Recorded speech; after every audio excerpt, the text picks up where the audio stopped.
Good morning, family. How's everybody doing today? Hopefully good. I'm doing great on my way to work, as usual. So I just want to get on here and make a video real quick. I'm going to be talking about Walpole State Prison. And as tough as of a man that I am, done my fair share of brawling and battling. Whenever I got that prison sentence, I was scared to death. I did a couple county bids. I was familiar with the prison system. But that's scary. Especially when you're going up there to do 3 years in Walpole State Prison. After hearing all the war stories, all the crazy shit that's been on in that prison, fair to say I was a little scared. So after speaking with my lawyer and going up and speaking and talking in front of the judge, she handed me down my sentence.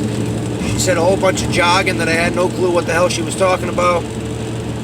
In the process, I was saying goodbye to my mother, giving her the hug sign and the I love you sign. You know, and that was tough. That was so hard to do that. You know, my mother's crying in the courtroom. I'm trying to keep my composure because, you know, I just couldn't show any emotion. But as soon as they gave me my sentence and they took me back downstairs to the holding cell to wait for that van, I was bawling my eyes out. I was crying like a little baby. You know?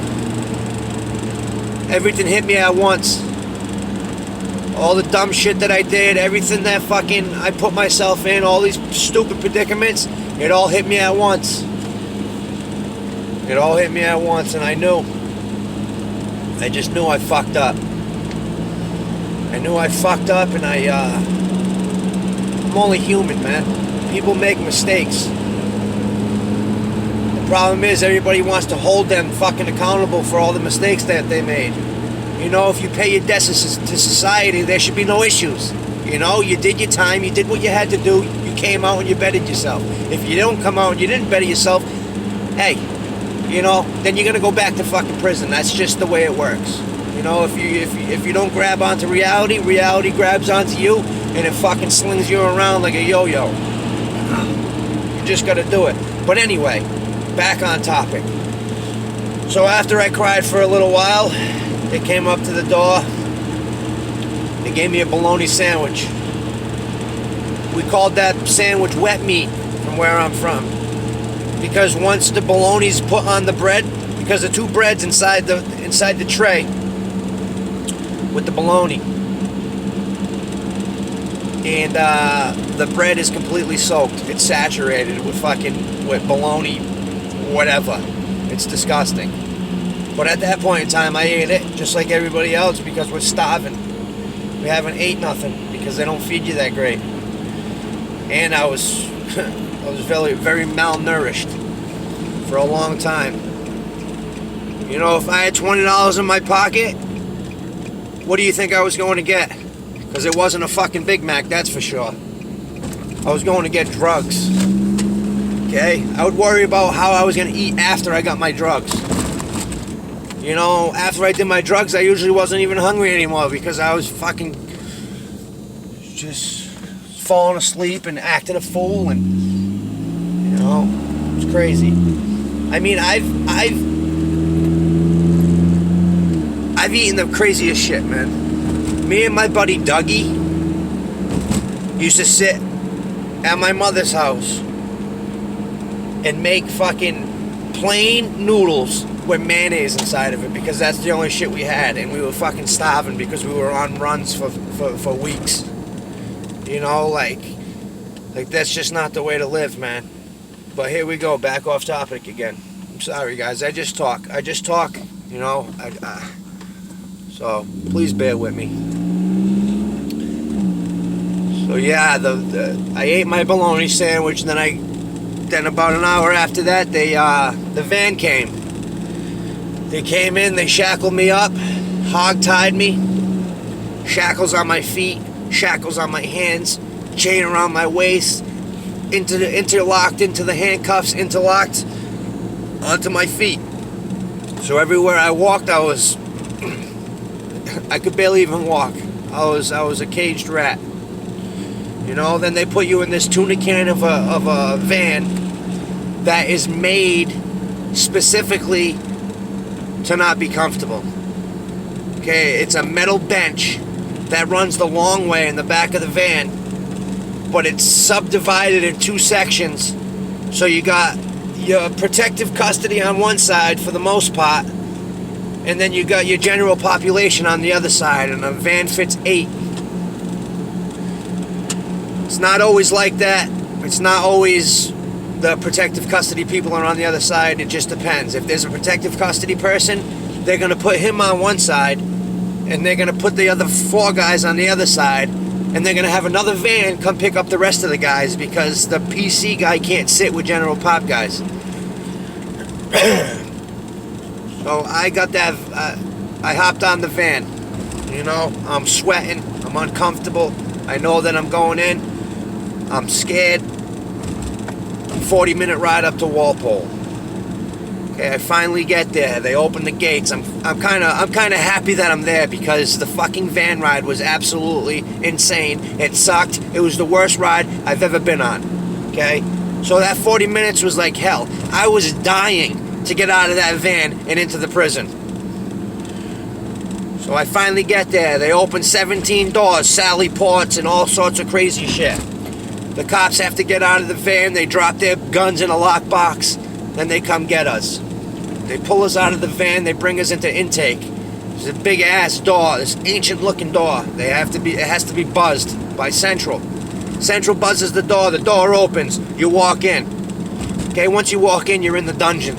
It's the fucking dungeon. It's the bottom of the prison. And in there is intake. You got intake, and you got a little shower station, and like a whole bunch of recycling bins. And that's for your clothes, because once you go in there, they strip search you, they make you bend over, cough, all that crazy stuff. You know, they violate the shit out of you. And make sure that you're not bringing anything from a different prison. And then they bring you into the booking room. Okay, they take pictures of all your tattoos. They take pictures of any marks or scars that you have. So if anything happens, they can revert back to your pictures and know that it happened in prison or if it didn't happen in prison. Okay, so you got to show all your scars and all your freaking tattoos.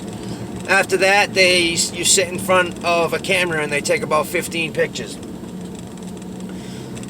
Then once you're done doing that, he runs over a whole bunch of information. Are you feeling suicidal? This, that, and the other thing. No. Okay, then they put you back into a cell that's literally the worst cell ever. Okay? But before that, they let me make a phone call, and I made a phone call to my cousin Megs. Okay? I made a phone call to her. She's like, it's gonna be all right, kid. You're good right now. You know, she coached me through it. She made me feel comfortable. She made me feel like everybody was rooting for me. You know what I mean? You know, day 1 of my 3-year prison sentence. I'm stressed. I'm fucking stressed. You know, I'm sorry I swear so much. My grandmother would hate me for this, but sometimes I can't help it. But anyway, so I talk with her. She says, you're gonna be all right. She ended up paying my bail, one of the previous bails that I got before this case, because I was a knucklehead and I was always getting arrested. She ended up paying my bail, $240. She picked me up from Seekonk, Massachusetts. This was a couple weeks before I got arrested. And a couple months actually. So I still had a bail. Okay, they revoked that bail because I picked up a new case. So once that case was done and I went out to Walpole, that money was now able to be picked up, and she let me keep it because I had fines. I had a $140 fee, but I ended up getting it waived. I went down to the law library. I had somebody help me out, and they waived the fees. Okay, you have to do all this shit yourself. You have to do the footwork. If you want to waive them fees, you have to go put the work in. So that's what I did. I put the work in, and it worked out in my benefit. They waived the fees, and I was able to use my $140 towards the things that I needed in prison instead of paying them for victim witness fees. Okay, so fast forward to actually going into Walpole Prison for the first time, because I was only in intake. They buzz you through this door, and there's about 5 steps up, and it kind of goes around, and then another 5 steps to another metal door. It's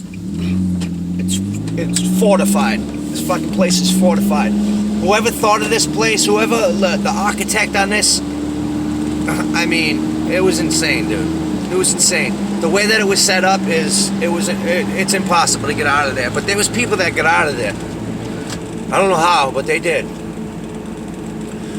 That's for another video, because I actually know the story. One of the guys in there told me what happened and how it happened. How he made a box in one of the... I forget how he did it. I'd have to look it up. I don't want to talk something I don't know, so I'll get back to you on that. All right, so I finally walk into the prison, okay, and I have to walk all the way to the end. And my unit was right across the hall from the old death row, block. Okay, so I walk in. I'm scared. I got my bag of clothes on my shoulder. And I'm like, dude, this is crazy. I see all sorts of people that I've never seen before. You know what I mean? I'm used to going to county and seeing all my buddies, and I didn't see anybody. So me being me, I just go in there and I'm like, hey, what's going on, guys? Before anybody can even try to punk me, I go in there and I just let them know, hey, what's going on? My name's Shane. And for the most part, they respected that. I wasn't scared. I came in. I introduced myself. I said, you know what I mean? And I told them the charges I was in for, this, that, and the other thing. All of a sudden, 2 of my boys come walking down the fucking stairs. He's like, Shane! I'm like, oh my God, dude, that's crazy. I said, I wonder where the fuck you were. Come to find out, this is where you are. It's crazy how that works. You know, you wonder where all these people go until you get locked up, and then you realize, oh, that's where they were. You know, everybody's got their problems.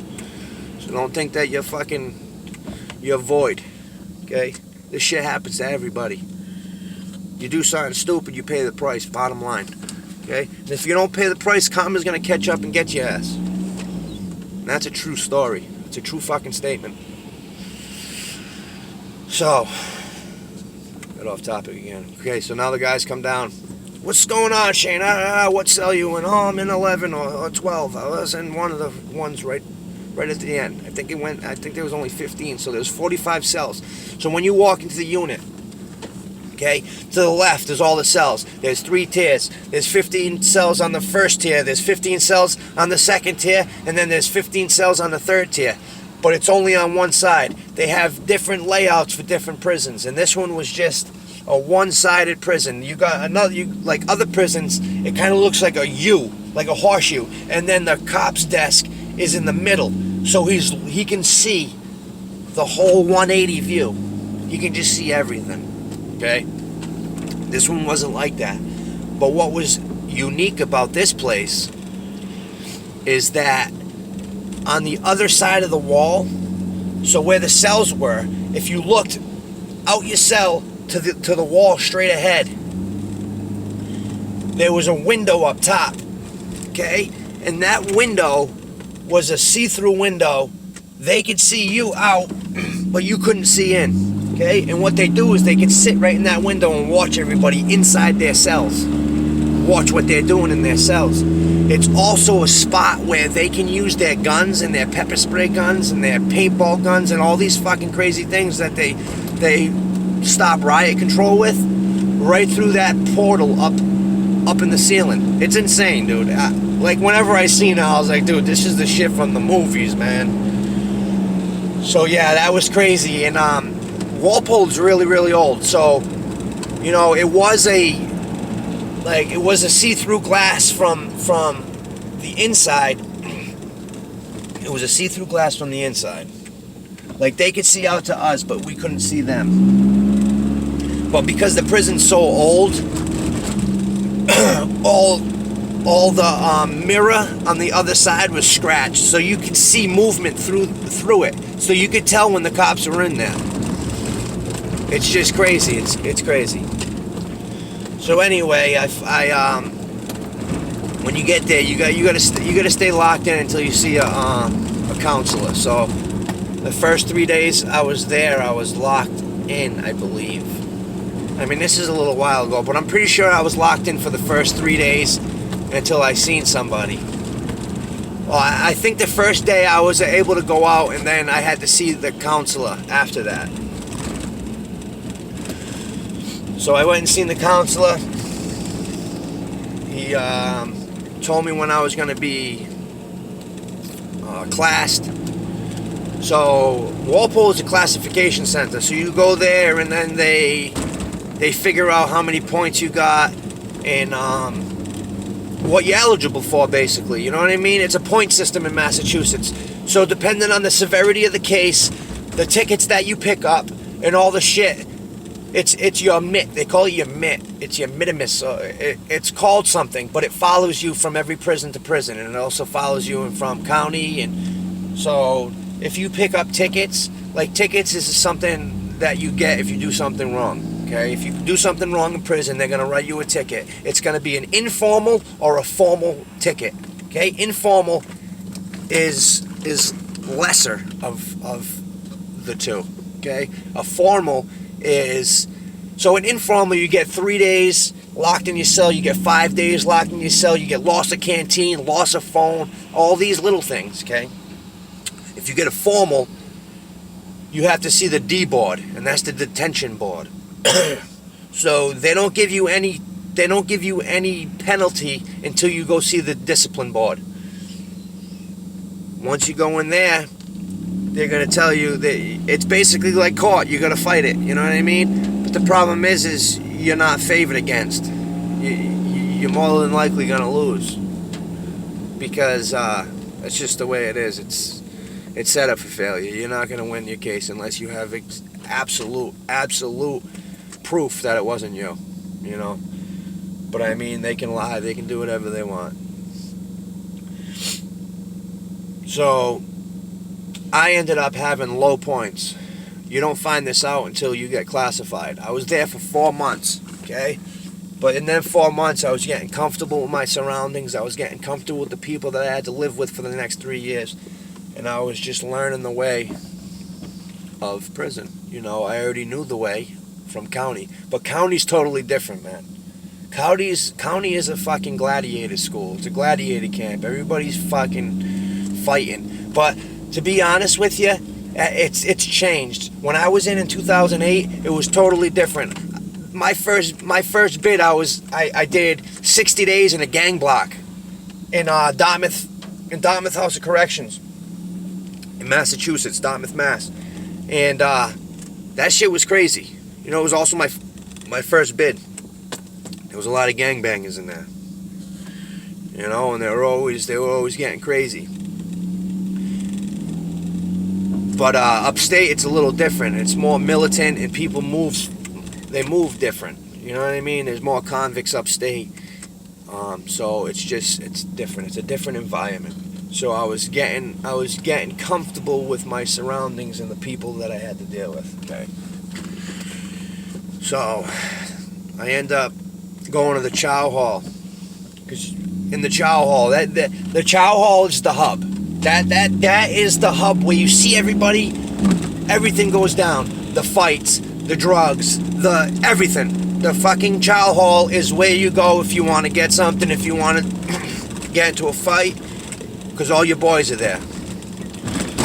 Okay, so you got backup. But So I went into the chow hall, okay? And because I was from Fall River, you know, because I was from Fall River, we had our own table. We actually had 2 tables right at the front of the chow hall. And it's funny because my father just left that prison about 3 months before I got there. So go figure, I was sitting in his seat. Who would have thought? Who would have thought? I would have been sitting in Papa Bear's fucking prison seat. But yeah, that's the seat that I got. That's the seat that they gave me. So I'm sitting with all my boys. And just politicking. I'm trying to understand the system and what kind of movements we got around here, and just getting a little familiar, you know. So I see a couple of guys that I haven't seen in a while, you know. Just like I was saying earlier, you don't realize. You sometimes you're like, where the hell did that kid go? And then you realize, oh yeah, well, there he is. He's in fucking prison. So I was politicking with the guys. I ended up sitting in that. I ended up getting some stuff from all the guys. You know what I mean? They gave me a sweatsuit. They gave me a Walkman. They gave me everything that I needed, man. And that was cool. You know, the problem is that all the white guys. Well, I can't say all. Most of the white guys were using drugs. Okay, so it was very hard for me to want to hang out with people when all they're doing is fucking up their bid. You know what I mean? They're trying. That's all they were waiting for was when's the drugs coming in? And pestering everybody that came in off the street. Hey, you got anything? You holding anything? Hey, you got anything? You got any sparks? And you got this? You got that? You know what I mean? And it came to a point where I didn't even want to fucking sit at the table anymore, because that's all that was fucking going on. That's all that people were talking about. You know, I'm trying to get my fucking head clear, and you know, but you can't say anything because it's prison. Who the fuck am I to tell them they can't do what they want to do? You know? But it just sucked because those were the people that you kind of have to be with. You know what I mean? And me coming off the street having a drug addiction, I don't want to be around that shit. Who the fuck wants to be around that shit? I'm trying to better my life. I'm trying to get the fuck out of here. I'm not trying to make it longer. I'm not trying to make my prison sentence any longer than it has to be. But yeah, so I was in green. So how it starts off is when they brought me into the cell. When they brought me into the unit, they gave me green attire. Okay, and the green was I was awaiting to get over to the tan side or the gray's side. Okay, once you get over the gray side, movement starts to pick up. But you're in that first initial process of getting everything situated, so you have to stay in that one single unit, and that's where you got to live for 3 weeks. Okay, after the 3 weeks, they put you over to another unit. Once I got over to that other unit, I knew quite a few people, but I'm good at making friends. You know what I mean? I'm good at speaking with people. Like, I never have an issue with anybody because I'm down to earth and I'm a good dude. You know what I mean? I don't have problems with anybody. I just don't. So I made a lot of friends in there, man. I made a lot of friends with a lot of good people, a lot of people that made mistakes. They made mistakes. You guys gotta stop beating yourself up over fucking mistakes. People make mistakes. Shit happens. Get over it. Tell the people that fucking are so worried about the mistakes you made, get over it. Okay? I paid my fucking debt to society. Get over it. So anyway, I get over there and they're all playing poker. They're all playing blackjack. They're all betting. They all got soups on the table. It's like a free-for-all. Everybody's having a blast, you know. But what I learned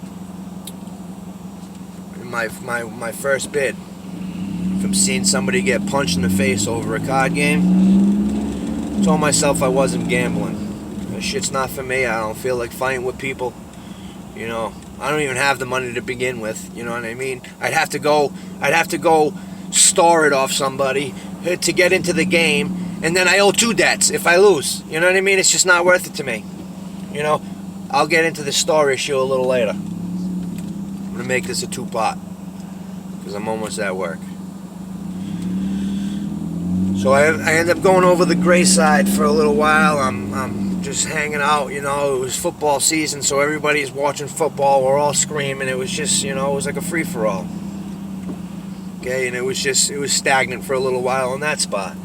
Okay, but then after you go from the tans there, if you don't act like an idiot, they send you over to A1 and A2. Okay, A1 and A2 is the workers blocks. You can work in the kitchen. You work in license plate shop. You can work in DDU, which is the detention unit. It's like the shoe.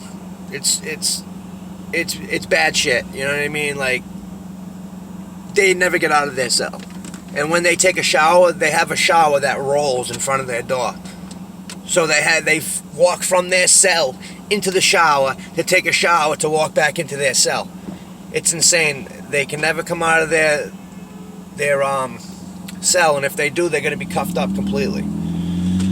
So you can get a job over there. I ended up getting a job in the license plate shop. So I was making money. I was making $30 a week, which was $15 in my savings and $15 in my personal. So I was starting to accumulate money and have a little bit of food and some canteen, so I was eating a little better. So I started working out with my buddy Randy. My buddy Randy and Mitch. My buddy Mitch is a funny kid, man. We had a lot of good times, man. He was a good workout partner. We were getting it in. We were putting up serious weight. You know, I was in there. I was strung out. After 3 weeks, bro, I was putting up 315 pounds. I was pumping it out like nobody's business. I was getting roughly about 3. I was getting 2, and I was getting that third one up there. But 315 pounds is a lot of fucking weight, man. It's just a lot. It's a lot.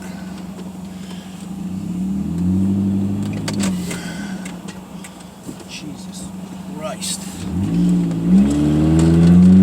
But yeah, we were getting our swole on. We were getting our workout in. You know, then we come back, we make a big ass meal, we'd eat. And this was repetitious for about 3 months. And then after that 3 months, they classify you. And I was scared. I didn't know what the hell, I didn't know where I was going, you know what I mean? I didn't want to go to a medium, but if any medium, I wanted to go where my father was, and that was Shirley. So I didn't know how many points I had, and I thought I was going to a medium for sure, and then I'd have to work down my points to get to a minimum. I go on a classification, they're like, you got 3 points. You can go to a medium. What minimum do you want? You can go to a minimum. What minimum do you want? I said I would like to go to Shirley minimum. They were like, okay, you got a 3-0 vote. Awesome. So then you wait another 3 to 4 weeks.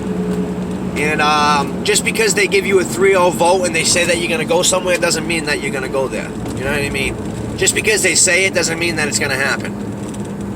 Trust and believe. You know, you have no control over this. But they ended up sending me where I wanted to go, which was cool because my father was in the medium. So when you go to Shirley minimum, you have to go into the medium to get booked, and then they bring you up to the minimum. So I was able to talk to my father about 3 times in my whole time I was there. I was there for about 16 months. I got to talk to him 3 times. But when they brought me to Shirley, I went to the minimum, and they put me in a modular unit. And like I said in one of my previous videos, that's when I did the CRA program. Okay, that opened doors for me. But I need to let you guys go. I'm going to put out the rest of my video after work because I am 15 minutes late because I took the wrong exit. So I appreciate you guys watching my videos. I'm sorry I make them so long. I'm sorry that I talk so much, but I appreciate the ones that watch it. I appreciate the ones that like and subscribe. All my disorderly product news guys, thank you. I appreciate it. I appreciate your support. I appreciate everybody. Have a good day. Later.